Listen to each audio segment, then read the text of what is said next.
Amis de Chatbot Stratégie, bonjour. Aujourd'hui, on va voir comment est-ce qu'on peut réaliser un chatbot en plein écran. Alors, l'intérêt d'un chatbot plein écran, c'est qu'au lieu d'avoir une petite pop-up qui s'ouvre en bas à droite de votre site web, le chatbot prend l'ensemble de l'écran et il devient en fait le cœur de votre interface au moment où il le faut. Et pour l'utilisateur, cela devient aussi un espace beaucoup plus lisible, beaucoup plus interactif. Les images vont être en plus gros, plus visible, et puis il aura vraiment l'impression de converser avec votre site web, avec votre marque, plutôt que d'avoir ce petit pop-up désagréable parfois, peut-être publicitaire, il n'en sait rien, il y a tellement de cas de figure où des pop-up surgissent sur les sites web que le principe d'un chatbot plein écran ou landbot ou chatbot full screen, vous l'appelez comme vous voulez, eh bien ça peut être une solution très très avantageuse. Alors moi j'ai fait un chatbot un peu particulier sur lequel je travaille depuis quelques temps, qui est un chatbot en fait qui interroge Wikipédia pour donner des définitions de mots, de concepts, etc. Alors je l'ai appelé Brainy et je vais le charger sur l'URL d'un site web et je vais faire exactement les manipulations que vous devez faire pour y arriver. Vous allez voir qu'il y a des petits aspects techniques, mais qu'on peut les surmonter en lisant bien la documentation et puis en faisant des tests, des retests, jusqu'à ce que ça fonctionne. En tout cas, le système de BotNation a l'avantage quand même d'être assez souple et au final, eh bien, ça s'avère relativement facile à réaliser. Donc là déjà on a notre chatbot de réaliser. Je passe sur l'intérêt du chatbot en lui-même et je vais d'abord l'activer. Ça c'est quelque chose d'important, sinon il y a plein de choses que vous ne pourrez pas faire et notamment le paramétrage de l'HTML. Donc dans la partie activée ici, je vais ajouter un site web et je vais lui donner un nom. Donc là on lui donne le nom qu'on veut. Donc je vais l'appeler Brainy. Et puis je vais donner l'URL du site web, donc à savoir https. Pour moi, hein, pour vous ce sera votre adresse. Voilà. Et une fois que j'ai cette adresse, je peux éventuellement autoriser les sous-domaines pour permettre en fait l'installation, quelle que soit en fait la structure en fait de vos domaines et de vos sous-domaines. Et je vais créer et activer le bot. À ce moment-là, il y a une interface qui apparaît. Et cette interface, en fait, paraît peut-être un peu compliquée, mais en réalité, elle ne l'est pas tellement parce qu'elle est déjà pré-remplie. C'est-à-dire que vous avez ici un code embarqué et que vous allez pouvoir tout simplement copier dans votre site. Donc on ne va pas le faire tout de suite parce que avant, je vais vous montrer autre chose, c'est qu'il va falloir aller dans les paramètres ici. Et dans ces paramètres, vous avez tous les éléments qu'il faut personnaliser. Donc par exemple, j'ai donné un nom à l'avatar, il s'appelle Brainy.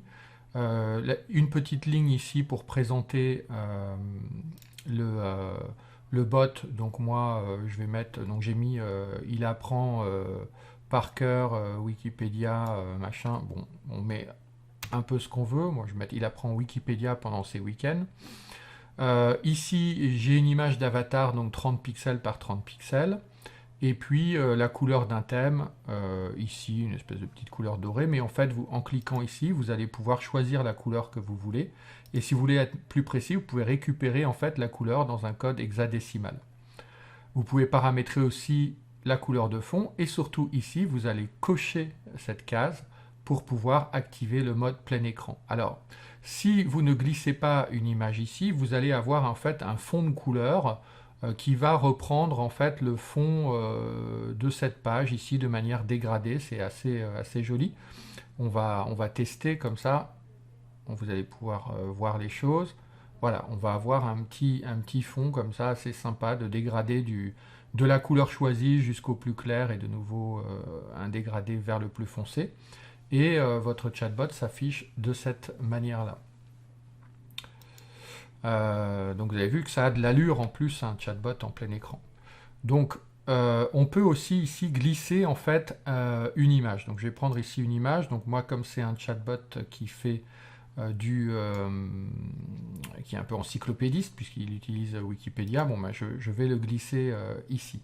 Donc je vais aller dans mon bureau et je l'ai appelé, je ne sais plus comment, encyclopédie. Voilà. Donc c'est vraiment une image que j'ai récupérée comme ça sur Wikipédia, je crois, enfin sur Internet. Donc voilà, là j'ai mon fond d'écran et maintenant quand je teste, eh bien au lieu d'avoir mon dégradé, je vais avoir le fond d'écran. Alors évidemment, ça va nécessiter pour vous éventuellement de faire quelques tests pour trouver l'image qui convient dans la taille qu'il faut, etc. Mais voilà, ça peut apporter une ambiance, une identité de marque ou ludique un peu amusante. Donc moi je vais garder cette image qui m'amuse.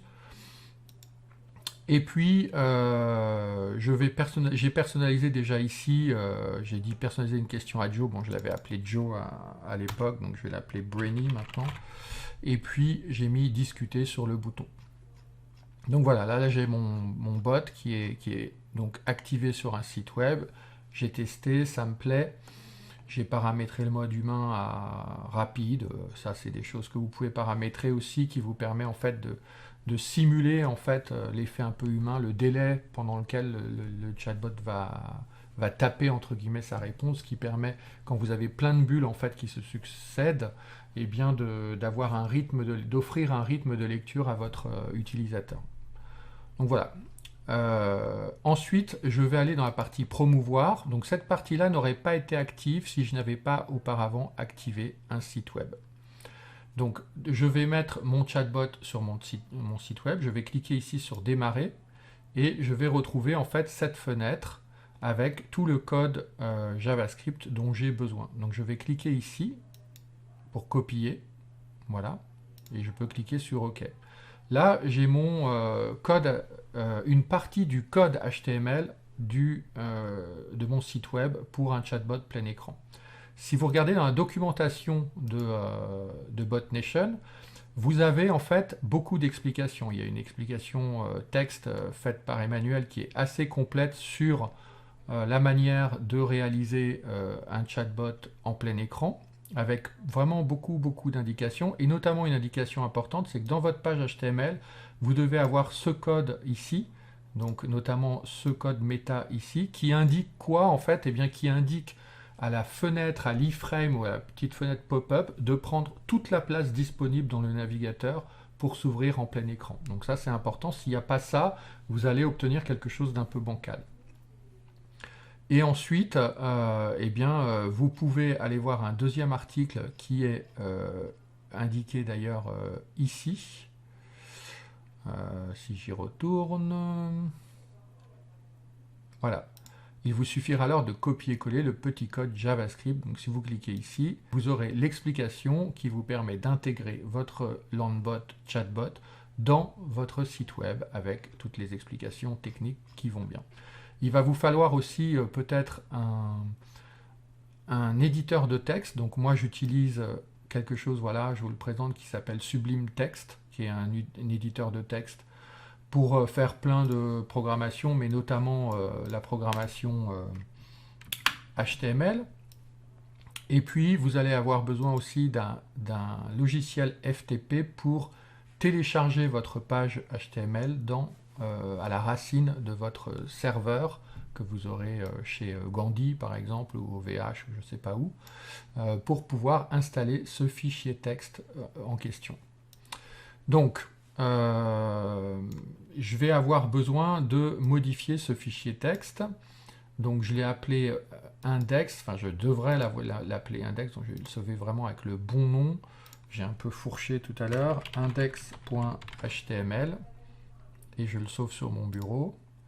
Donc voilà, là j'ai ma structure de base, et puis je vais rajouter ici, après le body, le fameux code que nous a donné BotNation.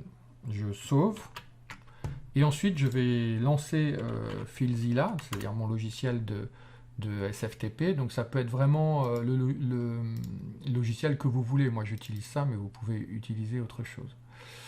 Et je vais ouvrir mon site web à distance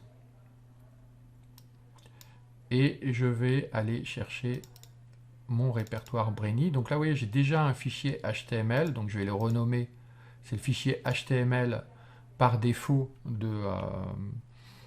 donné par Gandhi. Donc si je regarde Ici, je vais sur ma page qui s'appelle brainy.duolag.ai. Voilà, j'ai un message qui dit cela marche. Donc ça me permet d'être sûr que déjà que mon serveur web est bien configuré par mon hébergeur. Donc ici, avec le SFTP, je vais renommer cette page. Donc je vais l'appeler index 2. Et puis je vais glisser en fait mon fichier HTML que je viens de créer. Voilà, il est chargé, transfert réussi, me dit Windows. Donc maintenant je vais appuyer sur la petite icône d'actualisation. Et quand je vais actualiser, logiquement, je vais avoir ma nouvelle page qui s'affiche. Alors il arrive des fois qu'on revoit éternellement le même texte et que le nouveau fichier en fait soit pas chargé. Donc je vous donne une petite astuce. Vous faites comme si vous passiez en fait un paramètre à votre site web. Donc par exemple vous faites point d'interrogation R égale 1. Vous pouvez taper ce que vous voulez du moment que c'est sur la forme de point d'interrogation, une lettre égale un chiffre par exemple. Donc vraiment comme si vous passiez un paramètre. Le serveur va recevoir ce paramètre mais il ne va rien en faire parce qu'en fait ni lui ni la page HTML ne l'utilisera. Mais le paramètre aura été chargé et donc ça forcera en fait le serveur web à rafraîchir en fait la page. Donc je force le rafraîchissement. Et voilà, maintenant j'ai mon petit Brainy en plein écran sur mon site internet et qui commence à me parler. Donc je peux directement lui dire tiens, dis-moi ce que tu as sur Voltaire. Hop, aussitôt il parle. Et donc vous voyez là, j'ai mis un rythme de conversation un peu lent comme ça pour laisser le temps à la personne de lire en fait les réponses, puisqu'il va proposer une dizaine de réponses. Et puis, eh bien, je me retrouve vraiment dans un environnement où il n'y a plus de menus, plus de boutons, plus de texte en tout genre qui vient perturber la lecture du chatbot. Le chatbot, là, il devient central, il devient le cœur de votre communication et il devient quelque chose de vraiment intéressant et ludique parce que vous pouvez vraiment, là, exploiter le plein écran pour avoir de la belle image, pour avoir de la vidéo à l'intérieur de votre chatbot qui va vraiment booster, en fait, être boosté par le plein écran et booster, en fait, votre identité et donc être dans un relationnel, en fait, digital vraiment nouveau et pleinement conversationnel. Voilà. Eh bien, je vous dis à bientôt et puis, eh bien, n'hésitez pas à faire des commentaires sous la vidéo et à poser des questions. Si je peux y répondre, j'y répondrai. À bientôt et n'oubliez pas de vous abonner.